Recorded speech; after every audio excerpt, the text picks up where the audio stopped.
The league is heating up with big updates, and we've got 3 major NBA news headlines you don't want to miss.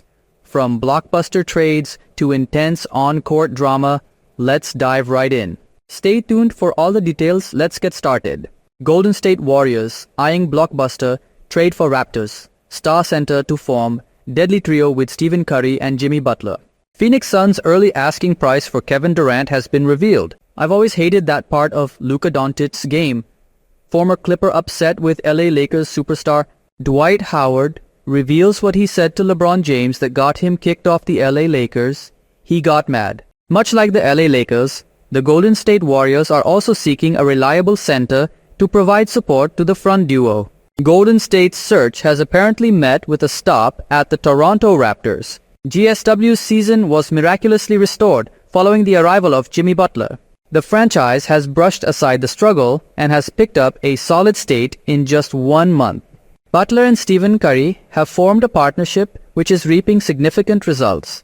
However, the franchise does not want to reach complacency and are looking for a capable individual who can support Butler and Curry in front. Subsequently, Toronto Raptors center Jakob Poeltl has come under the radar of the Warriors. According to Bleacher Report's Greg Swartz, the Golden State Warriors could pursue Jakob Poeltl, a 7'1" center averaging 14.1 points, 9.8 rebounds, and 1.2 blocks this season. Swartz noted, Poeltl is the perfect dirty work player for a Golden State team that features plenty of scoring options. The intended trade could see the Warriors willing to send promising guard Moses Moody and veteran sharpshooter Buddy Hield to the Raptors in exchange for Poeltl. While giving away Moody would be a difficult decision, acquiring the services of Jakob Poeltl could end the team's yearning for a dominant center. Poeltl's ability to succeed in pick-and-roll situations, as well as his offensive rebounding skills, make him an excellent complement to Curry, who prefers strong screeners and roll men. Jakob Poeltl, 29, would provide much-needed solidarity to the Golden State Warriors. As for the Raptors, Moody would be a bright inclusion to the team. He will bring versatility to the court. On the other hand, Hield's elite three-point shooting could immensely improve the prospects of the Raptors. While the Warriors have made an unbelievable comeback, they would have to keep going and keep winning in order to cover up the earlier damage. Thus, they would have to bring in fresh recruits to strengthen the squad. The Phoenix Suns still have an outside chance to make the play-in tournament and could still theoretically play their way into the NBA playoffs. However, it does seem as if it would take a huge miracle for this season not to be remembered as a huge disappointment for the franchise. Because of that, big changes could very well be on the horizon for the Suns. There's been much speculation that at the center of those potential changes is a potential trade of Kevin Durant. The KD era in Phoenix has left much to be desired, and there's going to be an opportunity for both sides to move on from each other. KD has just 1 year remaining on his contract after this season, and after the Suns explored his trade market at the NBA trade deadline, a divorce between the two could make the most sense. Whether that will end up happening remains to be seen. However, there is certainly smoke surrounding the possibility of it.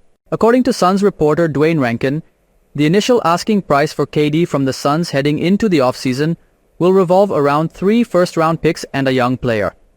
This is not that all surprising of a development on the KD front, but it could price many of the suitors out of the market.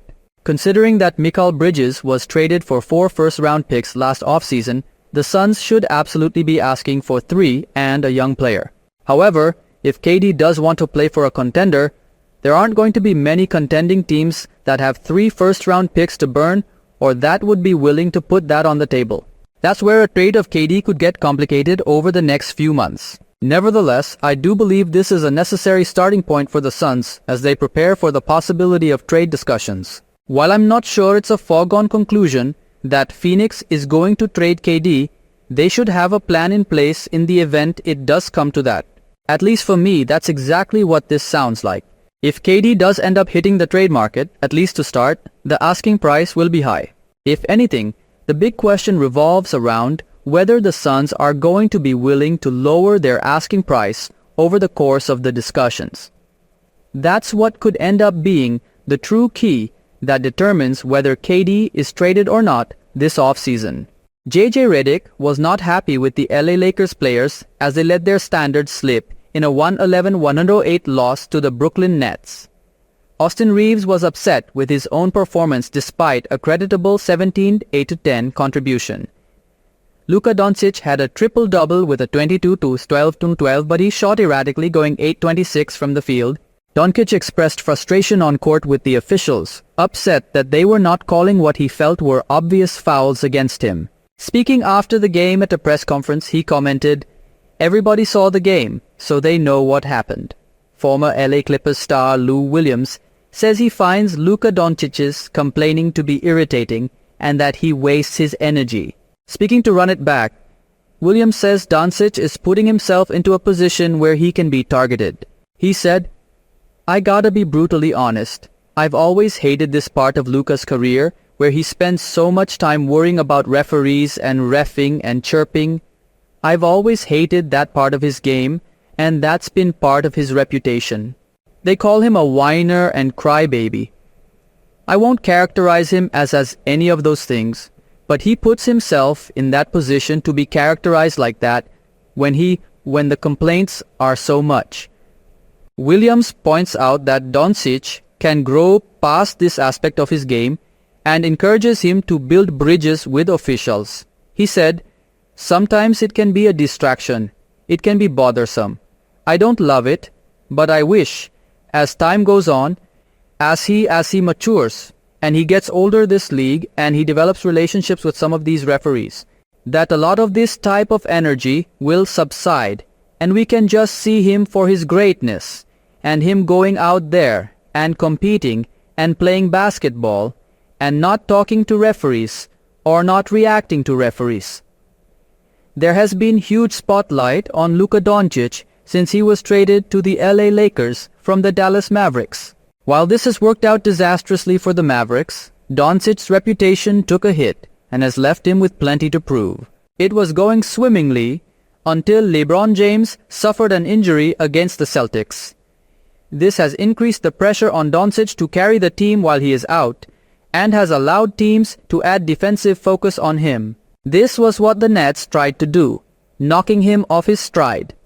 While Dončić put up numbers in the end, it was not enough to win the game. Dwight Howard had 3 separate runs with the Los Angeles Lakers over his 18-year NBA career. 2 of his 3 runs included forming a team with his former Eastern Conference rival, LeBron James. Howard's most notable stint with the team came during the 2019-20 NBA season when he helped the Lakers win their first NBA title since 2010. The 3x NBA Defensive Player of the Year was surprisingly allowed to leave the Lakers the following season, and Howard seems to know why. Even at 40 years old, James is one of the best players in the league.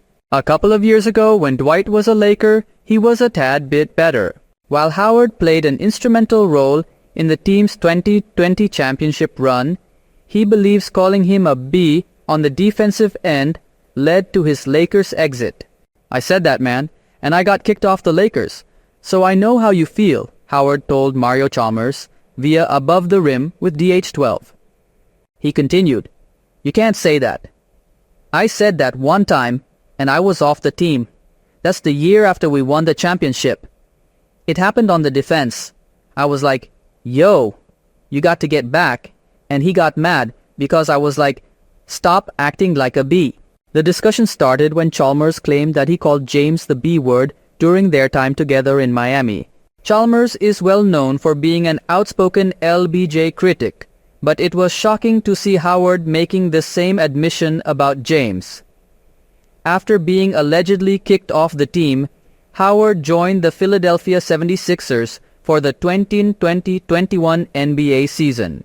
However, his partnership with Philly didn't last long as he left the team the next year. He returned to the Purple and Gold for the 2021-22 NBA season. It was the final time fans saw Howard on an NBA court, as he is yet to make his return to the league since then. He has, however, played overseas during his time away from the NBA. As for Dwight's second run with the King, it was far from ideal, as the Lakers ended up missing the playoffs.